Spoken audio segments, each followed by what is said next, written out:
Well, here I am, just kind of getting ready.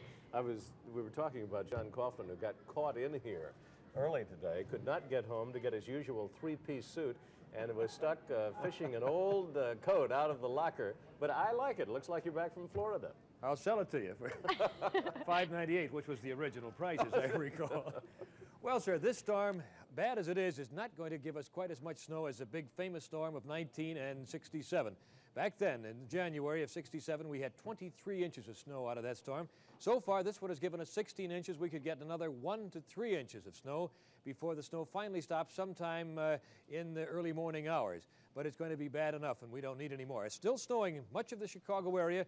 Radar right now is not picking up most of the storm because most of it is very light. We do have, as you can see from the radar, down here just a little bit north of Peoria, there's a new batch of rather heavy snow, and there's more of this heavy snow to the south of us. All of this seems to be moving in an easterly direction, and to the west of us there is some light snow all the way out to the Mississippi River, but even that will be ending sometime within the next 4 or 5 hours. The center of the storm right now is over eastern Indiana, moving up toward the lower Great Lakes, and as it moves that way, the moisture from the storm, which comes up from the Gulf of Mexico, is being cut off from our part of it. And so in the replacing it is going to be colder and drier air moving down from the north. Even at the upper elevations, that's cold and dry air. And we still have this snow over the area, but that is going to be ending rather soon. But it is going to be very, very cold. High temperature tomorrow in Chicago will only be about 10 degrees above zero close to the lake, and won't get much above 5 below in the western suburbs. And tomorrow night it's going to be bitter cold, getting down to maybe 15 degrees below zero.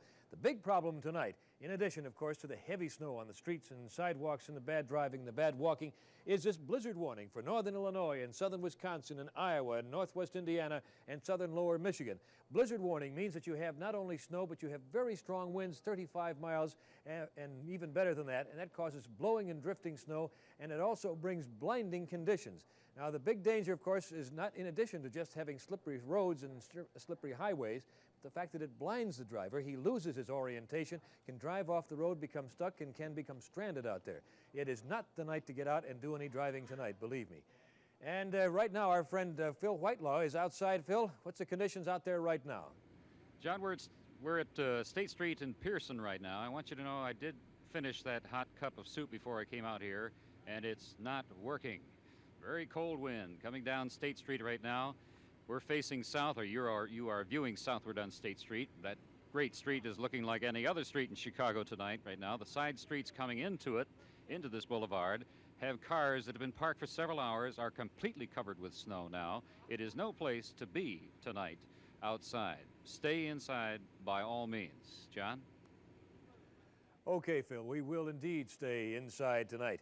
Let's take a look at the current conditions. Humidity still way up there at 96%. We have northwest winds now at 24 miles an hour. Those winds can get up to as high as 35 miles an hour later on tonight. Barometer steady and 29 and 54 inches. High today was 31 after a low of 24. Sunrise and sunset tomorrow, 7:16 a.m., 4:44 p.m. Snowfall up until now has just a little bit over 16 inches. And as we say, we could get another 1 to 3 inches of snow before it finally ends tomorrow morning. At 10 o'clock, these are the current temperature readings in metropolitan Chicago. Midway reporting 26, it's 28 at the Loop and Lakefront, and 23 at O'Hare Field. That temperature will be dropping steadily throughout the night. Weather for tonight, blizzard warning, another 1 to 3 inches of snow before it finally ends early in the morning, and it will be kind of cold tonight, getting down to about 10 above near the lake and a low of about 5 below in the western suburbs. Tomorrow, that snow will be ending early, probably sometime before dawn, and it will be turning colder tomorrow and windy. High temperature, about 5 degrees, minus 5 degrees in the western suburbs for a high, and about 10 degrees above zero along the lakefront for a high temperature, then dropping down well below zero again tomorrow night.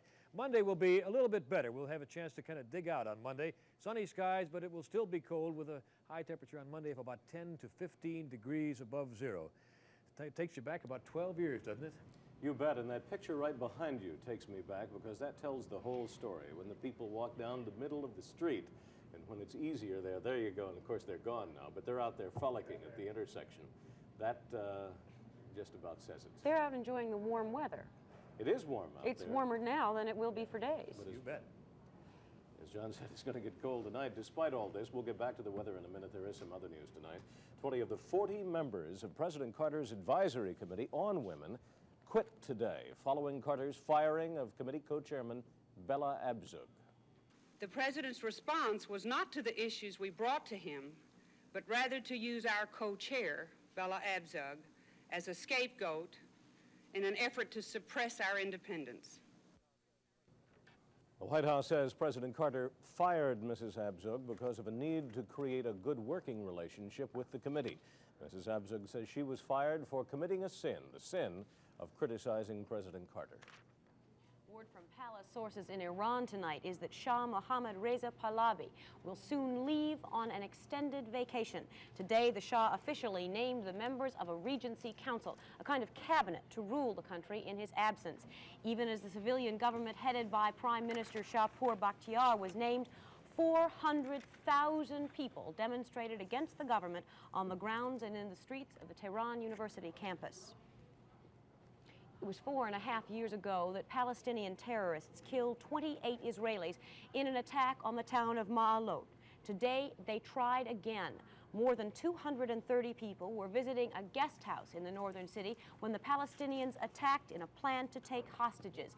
Israeli soldiers on routine patrol spotted the terrorists, and in the gun battle that followed, all 3 attackers were killed.